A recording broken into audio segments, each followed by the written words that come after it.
थोड़ी होने वाली है, संसार के लोग मरेंगे। कबीरदास जी बड़े ही फक्कड़ी संत हुए हैं,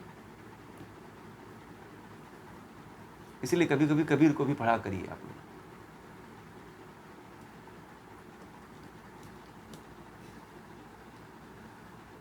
तो जीवन में ऐसा कुछ कर जाइए ना कि मरने के बाद दुख ना हो, या मरते समय दुख ना हो कि बस अब तो मैंने बहुत कुछ कर लिया, अब मेरी मृत्यु भी हो जाएगी तो मुझे कोई परवाह नहीं होनी चाहिए। ऐसा कर्म करिए।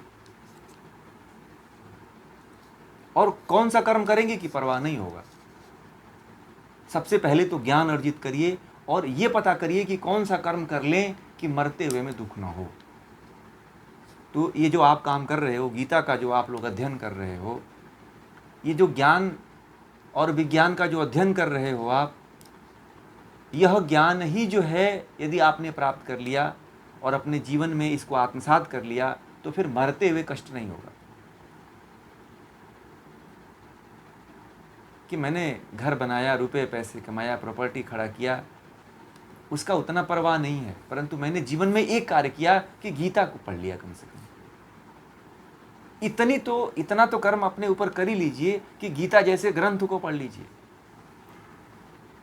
यह मोक्ष शास्त्र है, यह कोई ऐसा वैसा शास्त्र नहीं है। यह सीधे जो है मोक्ष की तरफ लेकर के जाता है। ये मोक्ष का शास्त्र है यह। तो मरते हुए यदि आप मरने से पहले यदि आपने गीता को पूरी तरह से पढ़ लिया तो शायद मुझे लगता है कि आपको जो आपके कष्ट है ना, करीब वो जो है 80% तक कम हो जाएंगे, क्योंकि पूरा गीता पढ़ने के बाद आपको पूरा ज्ञान हो ही जाता है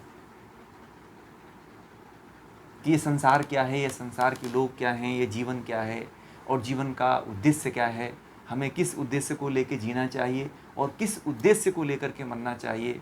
यह गीता तो ज्ञान करवा ही देती है। और जिनको बार बार चिंता हुआ करती है वह चिंता नहीं हुआ करेगी। मौत भी सुकून से हो, मौत भी सहजता से हो जाए, दुख न हो।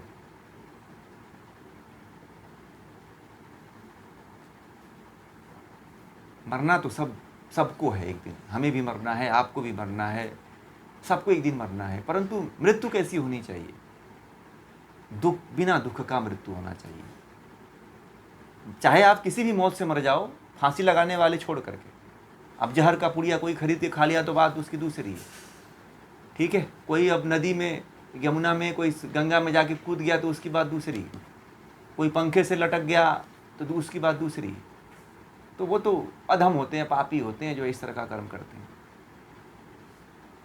क्योंकि वही अज्ञानता है। हमारे देश में फांसी की, आत्महत्या करने की समस्या इसीलिए तो बढ़ रही है क्योंकि ज्ञान ही नहीं है किसी के पास।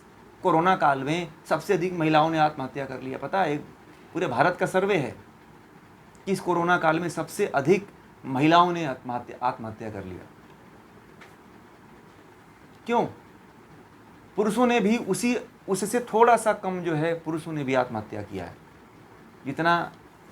जितना महिलाओं ने किया है उससे थोड़ा सा कम जो है पुरुषों ने भी किया है। क्यों भाई इतना आत्महत्या कर लिए?